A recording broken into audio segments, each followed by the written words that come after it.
본문은 AD 90년경, 그러니까 사도 요한이 이제 pat모섬에 요배가 되었을 때에 보고 들었던 환상이자 또 이상입니다. 이 이상이라고 하는 것이 무엇입니까? 이 이상이라고 하는 것은 우리 하나님께서 우리들에게 그 어떠한 것, 그 무엇인가를 알려주시기 위해서, 또 깨닫게 해주시기 위해서 그 어떠한 것을 나타내시는 한 방법이라고 할 수가 있어요. 예를 들면 에스겔서 이제 8장에서 10장에도 이제 한 이상, 한 환상이 나오는 것을 볼 수가 있는데, 여호와의 영광이 성전을 갖다가 떠나시는 그런 모습을 보여주고 있습니다. 이는 이스라엘 백성들이 너무나도 부패하고 타락함으로 해서 우리 하나님께서 결코 그 이스라엘 백성들과 함께 하실 수가 없으신 그러하신 분이시라는 것을 갖다가 나타내고 있습니다. 또 에스겔서 40장에서 48장에서도 그 성전, 새로운 성전의 모습과 그 새로운 성전에서 장차 이스라엘 백성들이 회복이 되어 가지고 제사를 드리는 모습, 또 우리 하나님의 영광이 그 예배 가운데 임하시는 모습, 또 그리고 땅 분배의 그런 모습 등이 나오고 있는 것을 또한 볼 수가 있습니다. 이것도 또한 이상이자 환상이에요.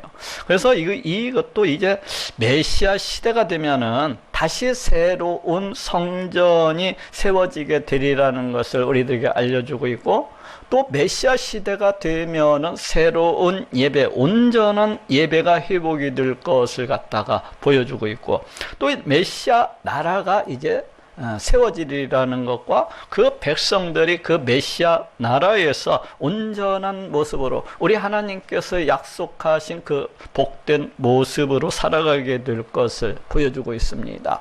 그러한 것이지 뭐 나중에 정말로 또다시 이스라엘 백성들이 뭐 짐승을 잡아가지고 그 짐승으로 제사를 드리라는 그러한 것이 아니에요. 또는 뭐 정말로 그 어떤 새로운 우리 눈에 보이는 거대한 그러한 성전이 다시 세워지리라는 것도 아닙니다. 바로 이러한 것들이 이상이자 이제 환상이라고 할 수가 있습니다. 이는 오늘 본문도 마찬가지예요. 저 하늘 위에 그 어떤 하얀 말을 탄 자가 있노라고 말씀하고 있는 것이 아니에요. 저 하늘 위에 뭐 검은 말을 탄 자라든지, 아니면 뭐 청황색 말을 갖다가 탄 자라든지, 아니면 붉은 말을 탄 자가 있다고 이야기하고 있는 것이 아닙니다. 이는 다만 우리 하나님께서 우리에게 장차 되어질 일을, 이 세상 말세를 통하여서 되어질 일을 보여주시고자 나타내는 그 어떤 이상이자 환상이라는 것을 우리가 늘 기억을 해야 합니다.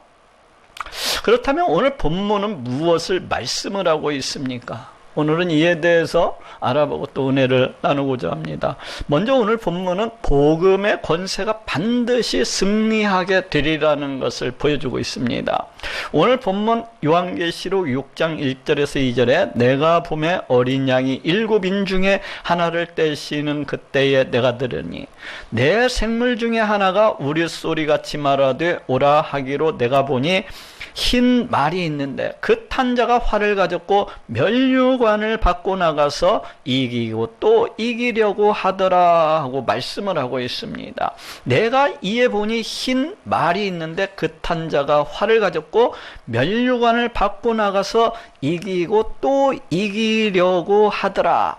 여기에서 이 희다라고 하는 것은 이제 죄사함과 그 의로움과 또 성결함과 또 그 영광됨과 또 그 승리됨을 갖다가 나타내고 있어요. 그리고 또 여기에서 이 말이라고 하는 것은 성경에서는 종종 그 권세나 힘을 나타낼 때 사용되고 비유되고 있는 것을 볼 수가 있는데, 이는 여기에서도 이제 마찬가지입니다. 그래서 여기에서 흰 말을 탄 자라고 하는 것은 바로 복음의 권세를 나타냅니다. 또 여기에서 이 활이라고 하는 것은 이 복음의 권세가 가지고 있는, 이 복음의 권세가 싸우고 있는 그 무기라고 할 수 있는 바로 복음, 우리 하나님의 말씀을 가리키고 있다고 할 수가 있어요. 곧 예수, 천국, 불신, 지옥 이를 다시 이야기할 것 같으면은 우리 예수님은 우리를 구원하시기 위해서 이 땅 가운데 오신 성자 하나님이십니다. 그 성자 하나님께서 십자가에 달려 피 흘려 죽으심으로 우리의 모든 죄를 갖다가 다 씻어주시고 대신 다 갚아주셨습니다. 그렇기 때문에 이제 예수 그리스도 보혈의 공로를 믿는 자는 그 누구나 할 것 없이 다 천국에 들어가게 됩니다. 그러니 예수 그리스도를 갖다가 믿으셔야 합니다. 고 하는 것과 같은 이러한 복음을 상징을 하고 있습니다. 그런데 이 복음의 권세가 지금 보니까 또 면류관을 갖다가 받았다고 하고 있어요. 이것은 어떠한 의미예요? 이것은 이 복음의 권세가 지금 나아가서 싸우고 있는데 이미 그 승리를 보장받고서 싸우는 그런 싸움이라는 것을 우리에게 알려주고 있습니다. 이미 다 이겨놓고 싸우는 것이나 마찬가지라는 거예요.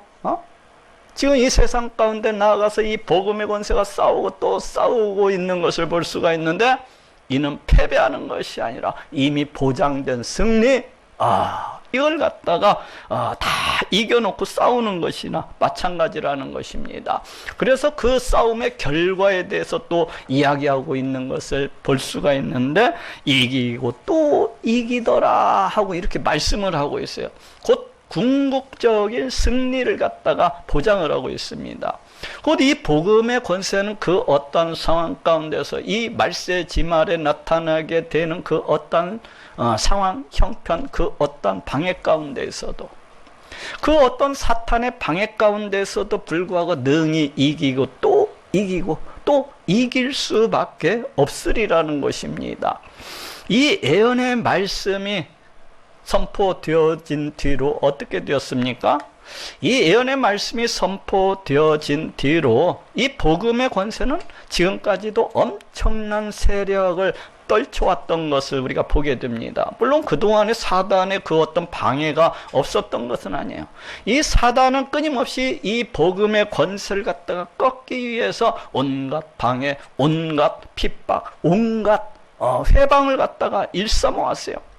그 사탄 마귀를 따르는 그런 자들을 갖다가 동원을 해가지고 이 복음의 권세가 뻗어나가지 못하도록 이 복음의 권세를 갖다가 없애버리기 위해서 이 복음의 권세를 갖다가 사장시키기 위해서 가진 핍박, 가진 모략, 가진 수단을 갖다가 다 동원했던 것을 우리가 볼 수가 있습니다.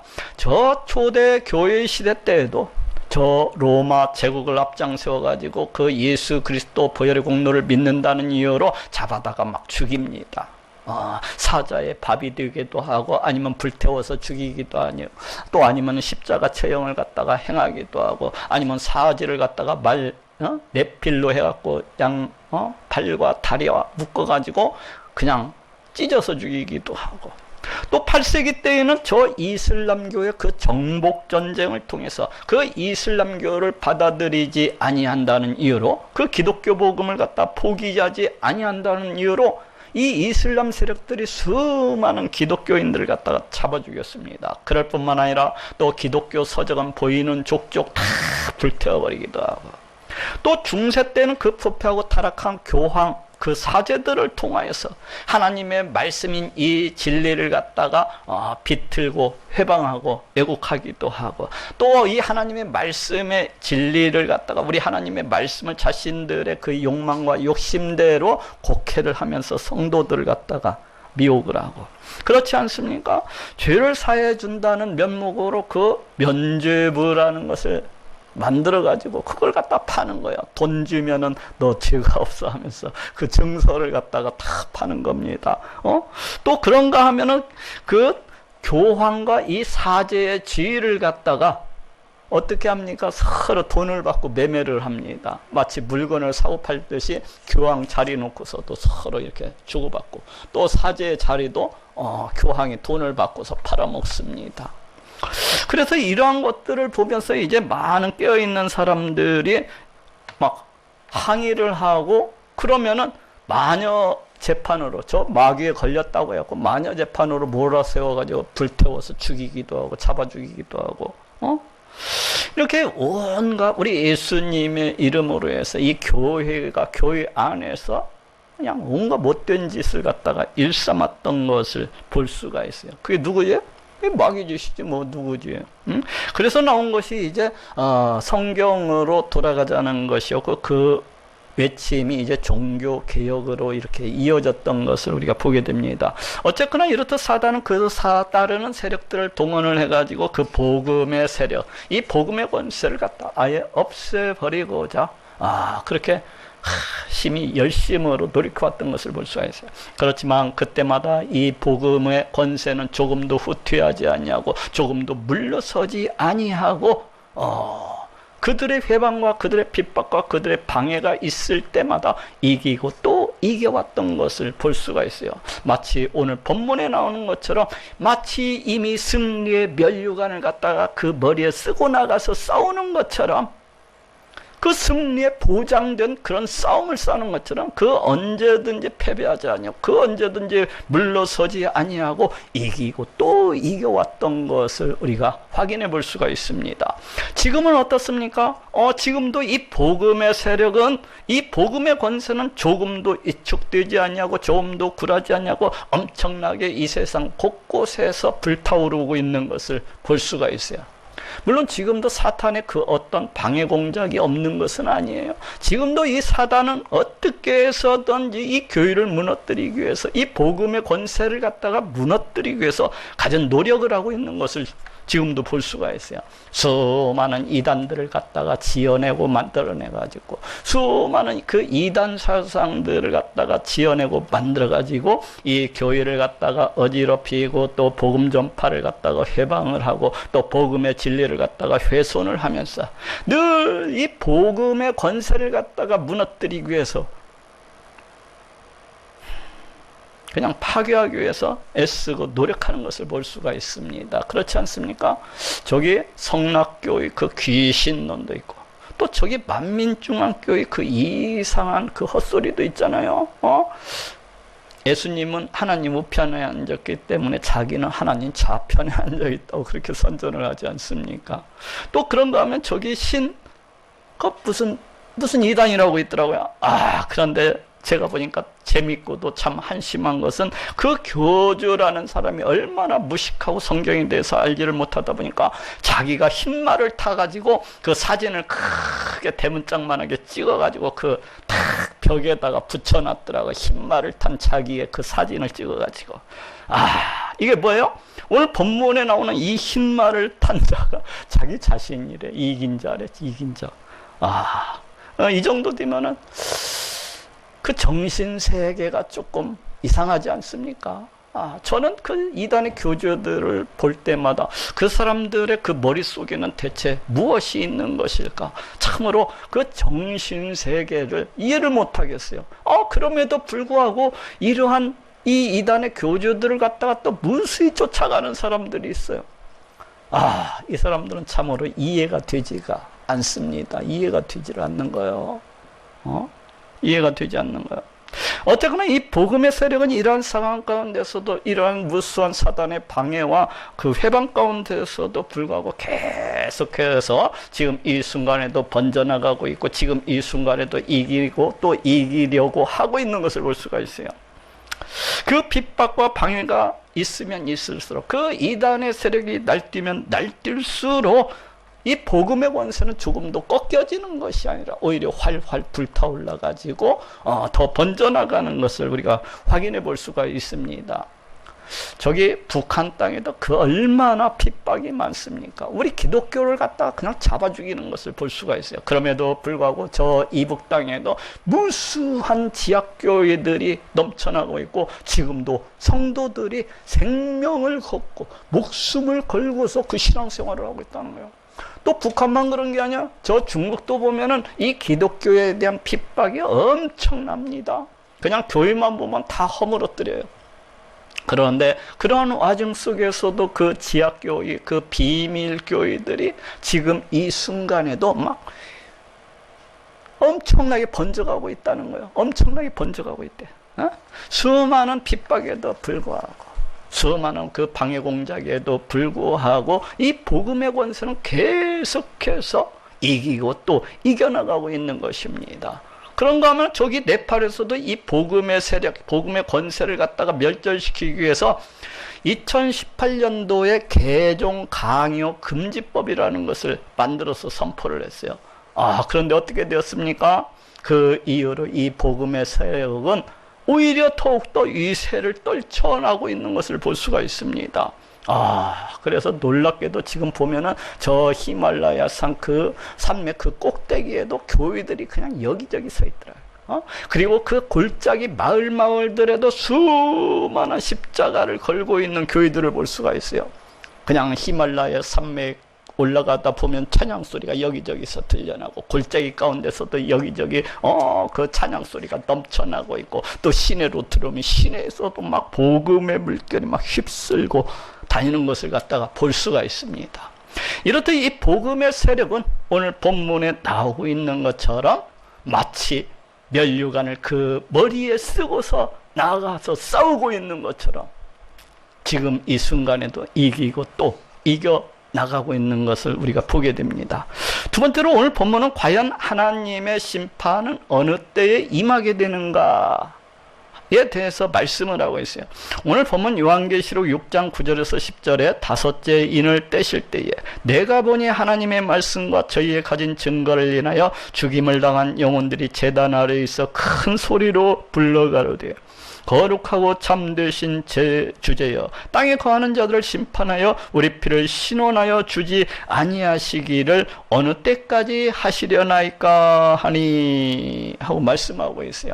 내가 보니 하나님의 말씀과 저희의 가진 증거를 인하여 죽임을 당한 영혼들이 제단 아래에 있어.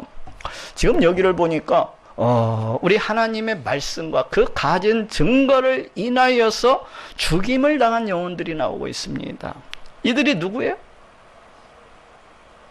이들은 바로 복음의 말씀을 듣고서 그 복음의 말씀을 듣고 그 믿음을 갖다가 지키려고 하다가 혹은 그 복음을 갖다가 증거하고 전파하려고 하다가 죽임을 당한 그러한 사람들이라는 것을 알 수가 있습니다. 다시 말해서 이들은 복음을 전파하다가 그 누군가로부터 이제 죽임을 당해가지고 비록 그 육체는 이제 흙으로 또 땅으로 돌아갔지만 그 영혼은 살아서 우리 하나님 앞에 이른 그런 자들이라는 것을 알 수가 있습니다. 그런데 지금 그 영혼들이 우리 하나님의 제단 아래에 있다고 말씀을 하고 있어요. 지금 이 말씀은 과연 어떠한 의미를 가지고 있는 것입니까? 우리가 여기에서 먼저 생각해야 되는 것은 이 제단이라고 하는 것은 이상 곧 환상이라는 것을 갖다가 기억을 해야 됩니다. 곧 여기에서 이 제단이라고 하는 것은 우리 하나님 나라의 그 어떤 제단이 있노라고 그렇게 말씀하고 있는 게 아니에요. 또는 이 제단이 있는 그 어떤 성전이 있노라고 그렇게 말씀을 하고 있는 것도 아닙니다.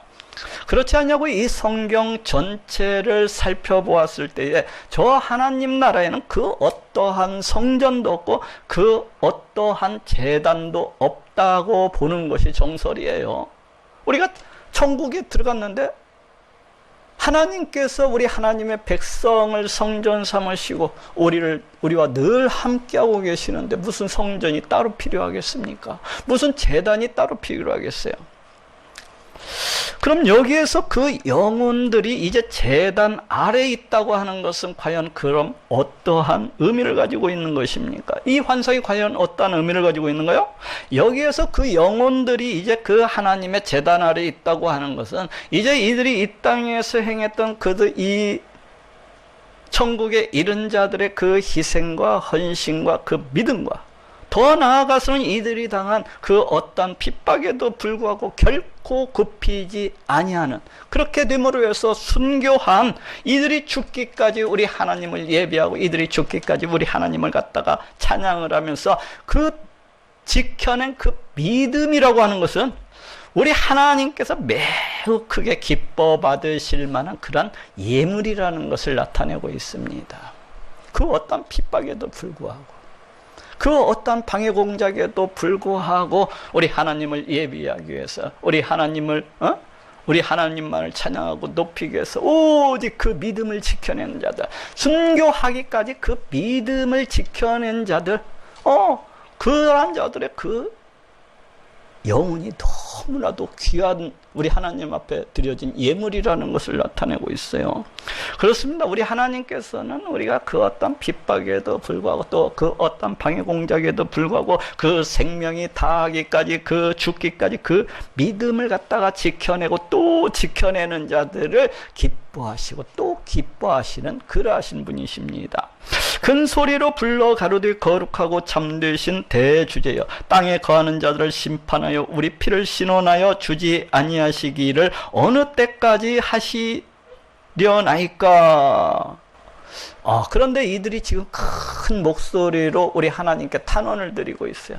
탄원을 드리고 있어요. 여기에서 이 거룩하고 참되신 주제라고 하는 것은 우리 하나님은 참으로 거룩하신 분이시오, 우리 하나님은 참으로 진실되신 분이시오, 거짓이 없으신 분, 한번 약속하시면 반드시 그 약속을 지키시는 분, 그리고 우리 하나님은 이 세상 이 온 우주 만물을 갖다가 다 지으시고 만드셨을 뿐만 아니라 이 모든 것들을 그 뜻대로 다스리시고 통치하시는 우리 하나님의 절대 권력을 갖다가 나타내는 말이 바로 대주제라고 할 수가 있어요. 또 여기에서 땅에 거하는 자들이라고 하는 것은 이제 사단에게 속해 있는 자들이에요. 사단에게 붙잡혀 있는 자들이라고 할 수가 있어요. 그래가지고 우리 하나님과 하나님의 백성들을 갖다가 대적하면서 오직 이 땅이 전부인 줄 알고 그와 같이 살아가는 자들이라고 할 수가 있습니다. 아이고 저 개독교놈들 천국이 있기는 어디 있다고, 아이고 저 못난 것들 하나님이 있기는 어디 있다고 하면서 오직 이 땅에다가 소망을 두고서 그렇게 살아가는 자들을 알아요.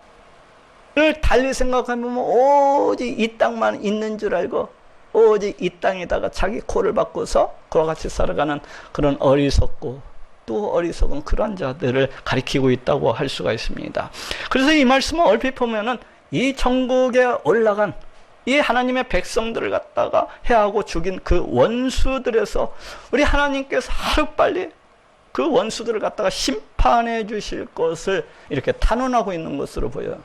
그렇지만 실은 우리 하나님의 그 심판의 날에 관해서 지금 묻고 있는 그런 질문입니다. 그렇지 않습니까? 우리 성도들이 뭐 천국까지 가가지고 아이고 저 땅에서 나를 갖다가 그 죽인 놈들을 갖다가 다 깡그리 깨부셔 주십시오 이럴 것 같아요. 그 천국이 너무나도 좋아서 이 땅에서의 그 모든 수고와 이 땅에서의 그 모든 핍박과 그런 것들은 다 잊혀져 버리고 말아요. 그래서 여기에서 이 질문은 우리 하나님의 심판의 날에 대해서 묻고 있는 거예요. 과연 하나님의 심판은 어느 때나 임하게 되는 것입니까? 이는 어찌 보면 이 땅을 살아가는 우리 모든 기독교인들의 질문이라고도 할 수가 있습니다. 그렇지 않습니까? 과연 우리 하나님께서는 이 세상 종말의 때 이 세상 만민을 갖다가 다 심판하리라고 하셨는데 과연 그때는 어느 때에 임하게 되는 것입니까? 이에 대한 우리 하나님의 대답이 지금 무엇입니까? 오늘 본문 요한계시록 6장 11절에 각각 저희에게 흰 두루마기를 주시며 가라사대 아직 잠시 동안 쉬되 저희 동무종들과 형제들도 자기처럼 죽임을 받아 그 수가 차기까지 하라 하시더라 하고 말씀을 하고 있습니다. 우리 하나님께서 지금 이 질문에 대한 대답을 주시고 있어요. 각각 저희에게 흰 두루마기를 주시며 가라사대, 여기에서 이 흰 두루마기라고 하는 것은 우리 하나님께서 우리 하나님 백성들에게 주시는 의로움과 거룩함과 또 신령함과 그 하나님의 영광으로서 넘쳐난 저 하나님 나라의 그 복됨으로써 넘쳐난 바로 그러한 상태를 갖다가 상징을 하고 있습니다. 곧 우리 하나님의 백성이 이 땅에서 이러한 핍박과 고난과 또 방해 가운데 살아가다 이제 저 천국에 들어가게 되면은 그 즉시로 그 즉시로 이 흰 두루마기를 갖다 입게 되는 거예요. 그 즉시로 이러한 복스러운 상태, 이러한 영광스러운 상태에 이르게 되리라는 것을 오늘 보여주고 있습니다. 아직 잠시 동안 쉬되, 여기서 이 잠시 동안이라고 하는 것은 우리 하나님의 그 시간표에 있어서, 우리 하나님의 그 시간에 있어서는 아주 잠시 동안을 가리키는 거예요. 지금 남아있는 우리 예수님께서 이 땅 가운데 오시는 그 재림의 때라고 하는 것은 우리 하나님의 시간표에 있어서 아주 짧은 그러한 시간이라고 할 수가 있어요. 또 그렇지만 동시에 이 잠시 동안이라고 하는 것은 저 하늘나라에 지금 올라간 그 영원한 생명을 살아가는 우리 성도들에게 있어서도 이 하나님, 이 심판의 때, 남아있는 이 하나님 심판의 때라고 하는 것은 심히 잠시 동안인 것입니다. 그렇지 않습니까? 이제 저 하늘나라에 올라가게 되면 영원히 그와 같이 살아가게 되는데, 거기에서 남아있는 이 심판의 때라고 하는 것은 아주 지극히 짧은 그런 시간인 것을 우리가 알 수가 있습니다. 그래서 이 말씀은 지금 당장이라도 이제 천국에 들어간 그 성도들이 이 땅에서의 그 모든 수고와 헌신과 모든 고통과 환난과 핍박으로부터 벗어나서 이제 그 하나님 나라의 그 복된 상태, 그 안식을 갖다가 누리게 될 것을 말씀해 주고 있습니다. 저희 동모종들과 형제들도 자기처럼 죽임을 받아 그 수가 차기까지 하라 하시더라. 지금 이 말씀은 우리 하나님의 심판이 과연 어느 때 이르게 되는가에 대해서 지금 말씀을 하고 있습니다. 그렇지만 그와 동시에 이 말씀은 여러 가지 의미를 갖다가 내포를 하고 있어요. 먼저는 우리 성도들이 이 땅에서 살아가는 동안에 그 어떤 핍박과 그 어떤 방해를 갖다가 받는다고 할지라도, 그래서 설령 자기 자신이 죽음에 이르게 된다고 할지라도, 순교를 갖다가 하게 된다고 할지라도 끝까지 그 믿음을 갖다가 지켜내야 할 것을 말씀하고 있습니다. 그리고 또한 동시에 이 말씀은 영원 전에 우리 하나님께서 택하신 그 자기 백성들, 그 백성들을 갖다가 다 구원을 하셔야만이 비로소 그때가 되어야 이 세상의 끝이 오고, 비로소 그때가 되어야 우리 하나님의 심판이 임하게 되리라는 것을 또한 알려주고 있습니다. 그리고 또 한 가지가 더 있어요. 그것은 그 믿음을 지키기 위한, 그 고난과 핍박에 맞서서 그 믿음을 지키기 위한 그 순교의 아름다움과 그 순교의 우아함과 그 순교의 영광과 그 순교의 은혜로움에 대해서 지금 말씀을 해주고 있습니다. 다시 말해서 아무나 그냥 순교할 수 있다는 게 아니에요. 지금 이 말씀은. 그럼 어떤 사람만이 순교할 수 있다고 지금 얘기를 하고 있는 것입니까? 이 순교라고 하는 것은 우리 하나님께서 큰 은혜를 베풀어 주시는 자만이 할 수 있는 것이라는 것을 지금 암시해 주고 있어요. 또 어찌 보면은 이 순교라고 하는 것은 영원전 우리 하나님의 작정하심과 또 그 다스리심과 그 통치하심, 곧 다시 얘기하면 허락하심이 있어야만이 가능한 것이라는 것을 갖다가 우리에게 알려주고 있습니다. 그냥 내가 순교 그냥 아무나 하는 게 아니라는 거야. 우리 하나님의 은혜가 있어야 되는 거고, 거기에는 우리 하나님의 작정이 있어야 되는 거고, 거기에는 우리 하나님의 허락하심이 있어야 된다는 거야. 그 수가 차기까지. 그렇기 때문에 어떻게 해야 된다는 것입니까? 이 순교를 갖다가 이 땅을 살아가는 그 성도들은 사모해야 된다는 것입니다. 오히려 사모해야 된다는 거예요. 죽기까지 그 믿음을 지켜내고 또 지켜낼 뿐만 아니라 우리 하나님의 그 은혜와 우리 하나님의 그 작정과 우리 하나님의 그 다스리심과 허락하심과 그러한 것들에 참여하기 위해서 오히려 사모를 해야 된다는 거예요. 그래서였을까요? 그 옛날 그 어떤 믿음의 선진들은 자기 자신이 순교하기를 그렇게 사모했다고 그래요. 그래서 기도굴에 들어가서 하나님, 제가 순교할 수 있게 해주십시오. 제가 많은 믿음의 선진들처럼 저 또한 순교할 수 있게 해주십시오. 그리고 그러한 믿음을 주십시오. 이러면서 이렇게 기도를 했다는 거예요.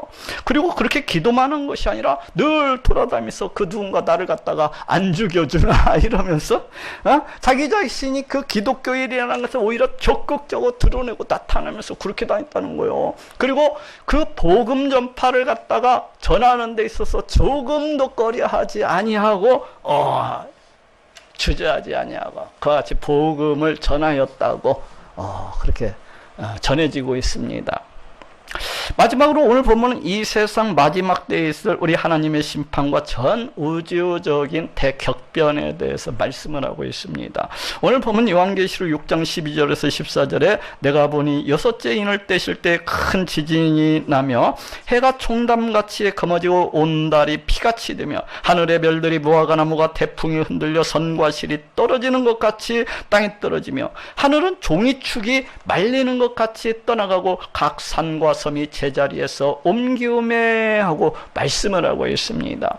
내가 보니 여섯째 인을 떼실 때 큰 지진이 나며 여기에서 지금 이 지진이라고 하는 것은 우리가 늘상 살아가면서 보고 또 만나게 되는 그런 지진을 가리키고 있는 것이 아니에요. 여기에서 이 지진이라고 하는 것은 우리가 지금까지 보았던 그런 지진들과는 차원이 다른 아니 어쩌면은 이 땅 가운데 참으로 큰 대변혁을 갖다가 이끌고 올 수 있는 이 세상을 갖다가 다 끝내버릴 수 있는 그런 지진이라는 것을 알 수가 있습니다. 마치 저 태평양 바다가 저 높은 그 히말라야 산맥같이 벌떡 일어서는 것과 같은 실제로 그 히말라야 산맥이 그 지진에 의해서 그 바다의 용기에 의해서 그렇게 형성이 되었잖아요. 근데 우리 하나님께서 예전에 한 번은 했지만 내가 두 번은 능력이 없고 힘이 딸려서 그렇게 못하겠네 그러실 것 같아요. 그렇지 않아요? 이 태평양 바다가 벌떡 일어서 갖고 지금 히말라야 그 산맥을 이루고 있는 것처럼 또 이 평평한 육지가 저 바다 속 깊이 낮아지는 것과 같은 그런 엄청난 그런 지진이라고 할 수가 있어요. 대변혁이라고 할 수가 있습니다. 그러면 어떻게 됩니까? 이 땅이 저 태평양 바다처럼 낮아지고 또 저 태평양 바다가 히말라야 산맥처럼 일어서고 그렇게 되면은 지금 여기 살고 있는 이 아파트들 하면 이런 모든 것들이 그냥 끝나는 거예요. 끝나는 거. 그리고 이 땅에 살아가고 있는 사람들도 모든 사람이 다 끝나는 거예요. 끝나는 거. 해가 종담같이 검어지고 온 달이 피같이 되며 그날이 되면 저 하늘 위에 있는 해가 마치 검은 염소, 그 검은 염소 봤잖아요. 그 검은 염소의 털과도 같이 검어지리라는 거예요. 하늘에 떠 있는 저 해가. 또 그날이 되면은 저 하늘 위에 있는 달이 마치 핏빛처럼 그 피의 색깔처럼 그와 같이 핏빛으로 변하게 되리라는 것입니다. 왜 이렇게 변하게 되는 것일까요? 이것은 어쩌면 우리가 상상할 수도 없는 큰 전쟁, 어찌 보면 핵전쟁이라도 터지는 것일 수도 있겠네요. 그렇게 되면 어떻게 됩니까? 이 온 땅이 두꺼운 먼지층으로 다 그냥 뒤덮이게 될 거예요. 그리고 두터운 그 방사능으로 해서 다 가득 뒤덮여지게 되는 그런 상황일 수도 있어요. 그렇지만 잘 알 수는 없어요. 그때 가서 되어봐야만 하는 거예요. 그 어떤 사람들이 지금 코로나가 창궐하니까 야, 이 코로나 하나 지금 이제 예수님께서 올 날이 멀지 않았다 이렇게 얘기를 하고 있는데 그렇지가 않아요. 이 종말이라고 하는 것은 이때 되어봐야 되는 거예요. 되어봐야. 성경이 그렇게 말씀을 하고 있으니까. 물론 지금 당장이라도 우리 예수님께서 이 땅 가운데 오실 수가 있어요. 그게 성경적이에요. 그렇지만은 그 어떤 사건을 들어서 야, 이것이 나타났으니까 이제 종말이 앞으로 그 몇 년 내에 또는 몇십 년 내에 이렇게 일어날 것이다. 이렇게 얘기하는 것은 잘못된 것입니다. 그런데 재앙은 이것으로 다 끝난 것이 아니라 계속해서 이어지고 있는 것을 볼 수가 있습니다. 하늘의 별들이 무화과나무가 태풍에 흔들려 선과 실이 떨어지는 것 같이 땅에 떨어지며 하늘은 종이축이 말리는 것 같이 떠나가고 각 선과 섬이 제자리에서 옮기우매. 저 하늘에 있는 별들이 지금 어떻게 되리라고 얘기하고 있어요? 마치 무화과나무에 그 달려있는 그 과일들이 우수수수수 떨어지는 것처럼 그와 같이 하늘에 있는 별들이 우수수수수 그와 같이 떨어지리라고 얘기를 하고 있습니다. 또 그와 동시에 저 하늘이 마치 종이축이 말리는 것처럼, 왜 우리가 그 달력 말리는 거 봤잖아요. 달력을 찢어갖고 탁 놓으면은 촥 종이축이 말리잖아요. 바로 그것처럼 이제 이 하늘 또한 다 종이축이 말리는 것처럼 그같이 떠나가게 될 것을 말씀을 하고 있습니다. 지금 이러한 모습들이 상상이 되십니까? 저 하늘에 있는 별들이 마치 무화과나무가 그 나무에 달려있더니 우수수 떨어지는 것처럼 그와 같이 떨어져 내리고, 또 저 하늘이 마치 종이축이 말리는 것처럼 그렇게 다 떠나가 버리는 모습, 저는 잘 상상이 되지 않아요. 이것도 이제 말세 그날이 되어가지고 이렇게 되는 것이구나 하고 돼야 알 수가 있을 것 같아요. 그런데 이렇게 마지막 때에 있을 이런 장의 모습은 지금 요한계시록에서만 이렇게 말씀하고 있는 것도 아니에요. 그냥 성경 여기저기에서 기회가 되면 말씀하고 있는 것을 우리가 찾아볼 수 있습니다. 이사야서 34장 4절에도 하늘의 만상이 사라지고 하늘들이 두루마리 같이 말리되 그 만상의 쇠자나무 포도나무 잎이 마른 것 같고 무화과나무 잎이 마른 같으리라 하고 말씀을 하고, 하늘의 만상이 사라지고 하늘들이 두루마리 같이 말리되, 오늘 본문에 나오는 표현하고 너무나도 한치도 틀림없이 그대로 표현되어 있는 것을 볼 수가 있습니다. 이 세상, 이 온 우주말이 계속 어디서 끝이 없이 영원히 갈 것 같지만은 여기 보니까 무화과 나무가 마름같이 그 생명이 다 하는 그 끝이 오리라고 말씀하고 있는 것을 볼 수가 있습니다. 또 마태복음 24장 29절 30절에도 그날 환란 후에 즉시 해가 어두워지며 달이 빛을 내지 아니하며 별들이 하늘에서 떨어지며 하늘의 권능들이 흔들리리라. 그때 인자의 징조가 하늘에서 보이겠고 그때 땅의 모든 족속들이 통곡하며 그들이 인자가 구름을 타고 능력과 큰 영광으로 오는 것을 보리라 하고 말씀을 하고 있습니다. 해가 어두워지며 달이 빛을 내지 않으며 별들이 하늘에서 떨어지며, 지금 이 말씀도 오늘 본문에 나오는 이 요한계시록 말씀과 그냥 똑같은 것을 갖다가 볼 수가 있어요. 좀 더 틀리지가 않아요. 그런데 이때 어떻게 되리라고 지금 이 마태복음에서는 이야기하고 있습니까? 인자, 곧 우리 예수님이 바로 그때에 저 하늘에서 우리 예수님의 징조가 보이리라는 것입니다. 그리고 우리 예수님께서 큰 능력 가운데, 큰 영광 가운데 이 땅 가운데 오시는 것을 갖다가 너희가 다 볼 수 있을 것이다 하고 말씀을 하고 있습니다. 또 이렇게 우리 예수님께서 구름을 타고 오신다고 하니까 저 이단 그 신 뭐뭐에 이런 사람들은 또 그렇게 얘기를 하는, 이를 갖다가 비웃으면서 우리 예수님이 손오공이라도 되냐 이러면서, 우리 하나님도 모르고 하나님의 말씀도 모르고 우리 하나님의 능력도 모르다가 보니까 이와 같은 이야기를 하고 있는 거예요. 손오공이라도 돼. 이것은 단지 우리 예수님께서 수많은 천군 천사와 함께 마치 구름과도 같은 수많은 천군 천사, 저 하늘을 통해서 이제 임하시리라는 것을 갖다가 강조하고 있는 그런 표현입니다. 또 이 말세가 되면은 또 여기 저기에서 내가 재림 예수다 하고 나타날 사람들이 많거든요. 그러니까 그거 다 가짜야. 저 하늘 위를 통해서 오는 거야. 이와 같이 말씀을 하고 있는 거예요. 근데 이 가짜가 자기 가짜를 따르고 있다 보니까 이 말씀을 이해를 못하는 거예요. 또 베드로후서 3장 10절에서 13절에도 그러나 주의 날이 도적같이 오리니 그날에는 하늘이 큰 소리로 떠나가고 체질이 뜨거운 불에 풀어지고 땅과 그 중에 있는 모든 일이 드러나리로다. 이 모든 것이 이렇게 풀어지리니 그날에 하늘이 불에 타서 풀어지고 체질이 뜨거운 불에 녹아지려니와 우리는 그의 약속대로 의에 거하는 바 새 하늘과 새 땅을 바라보도다 하고 말씀을 하고 있습니다. 그날에는 하늘이 큰 소리로 떠나가고 하늘이 불에 타서 풀어지고 체질이 뜨거운 불에 녹아지려니와 이 세상 모든 만물이 불에 타면 어떻게 됩니까? 불에 타면 그 형체들이 다 흐물흐물 다 없어져 버리잖아요. 마치 그러한 것처럼 저 하늘도 이 세상이 온 우주 만물이 큰 소리와 함께 떠나가게 될 것을 말씀을 하고 있어요. 그렇지만 우리 하나님의 백성들은 우리 하나님께서 약속을 주신 대로 이제 하나님의 그 사랑과 하나님의 의로서 넘쳐나는 저 새하늘 새 땅 가운데 들어가게 될 것을 말씀을 하고 있습니다. 자, 이제 오늘 본문으로 또 다시 돌아와 봅시다. 자, 이제 그날이 되면은 이제 어떠한 일이 벌어지게 되리라고 말씀을 하고 있습니까? 오늘 본문 요한계시록 6장 15절에서 16절에 땅의 임금들과 왕족들과 장군들과 부자들과 강한 자들과 각 종과 자주자가 굴과 산 바위 틈에 숨어 산과 바위에게 이르되 우리 위에 떨어져 보좌에 앉으신 이의 낯에서와 어린 양의 진노에서 우리를 가리우라 하고 말씀을 하고 있습니다. 땅의 임금들과 왕족들과 장군들과 부자들과 강한 자들과 각 종과 자주자가, 이 사람들이 지금 누구를 가리키고 있습니까?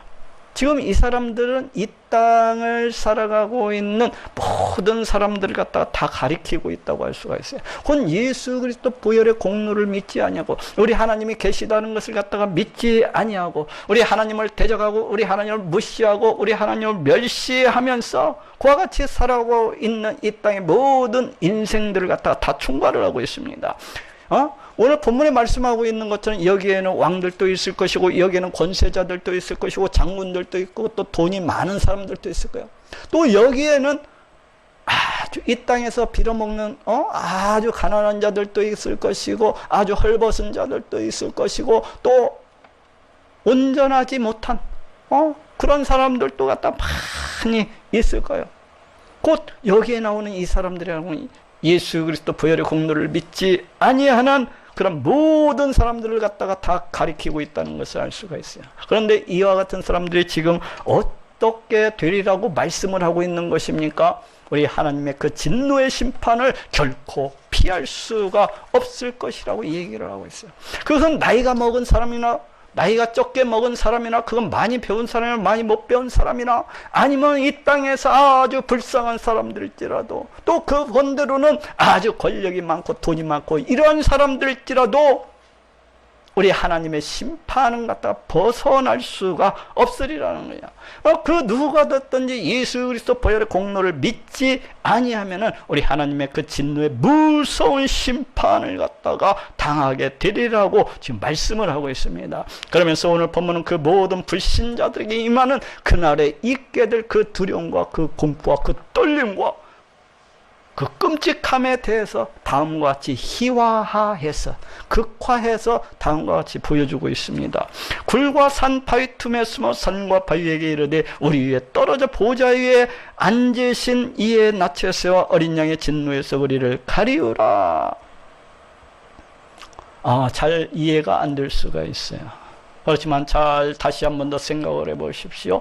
지금 어떠한 상황입니까? 이 세상은 지금까지 우리가 보아왔던 그러한 지진들이 아니라 엄청난 그런 지진들이 일어나고 저 하늘로 어떤 별들이 막 쏟아져 내리고 무화과나무 그 과실 열매처럼 또 하늘이 마치 종이축이 말리는 것처럼 다 떠나가고 있는 상황이에요.